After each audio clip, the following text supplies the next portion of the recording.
नाज़रीन, मरियम नवाज़ इन ख़बर के हवाले से खे आगाह कंदा तो मरियम नवाज़ जो रद्दमल भी साम्हूं आयो आहे तो शीरी मज़ारी की गिरफ़्तारी जो ॿुधी ख़ुशी नाहे थी। शीरी मज़ारी ख़िलाफ़ बुज़दार हुकूमत में नए ज़मीन ते कब्ज़े जो केस दाख़िल थियो हो। मरियम नवाज़ जो ये चवणु आहे तो शीरी मज़ारी के इल्ज़ामनि जो जवाब ॾियणु घुरिजे ऐं पाण ते मढ़ियल इल्ज़ामनि के ग़लत साबित करणु घुरिजे। मरियम नवाज़ जो ये चवणु आहे। मरियम नवाज़ जो वधीक चवणो तो शीरी मज़ारी बेगुनाह साबित थी तो मां साणस गॾु बीठल हूंदसि। खबर के हवाले से नाज़रीन अवांखे एक बार ॿीहर आगाह कंदा तो नून लीग की नायब सदर मरियम नवाज़ जो बयान साम्हूं आयो आहे जंहिंमें हुन जो चवणु आहे तो शीरी मज़ारी की गिरफ़्तारी जो ॿुधी ख़ुशी नाहे थी।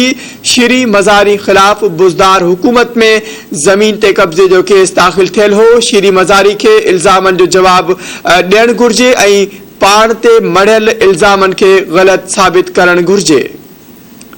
नून लीग की नायब सदर मरियम नवाज़ जो वधीक चवणु हो तो शीरी मज़ारी बेगुनाह साबित थी तो मां साणस गॾु बीठल हूंदसि।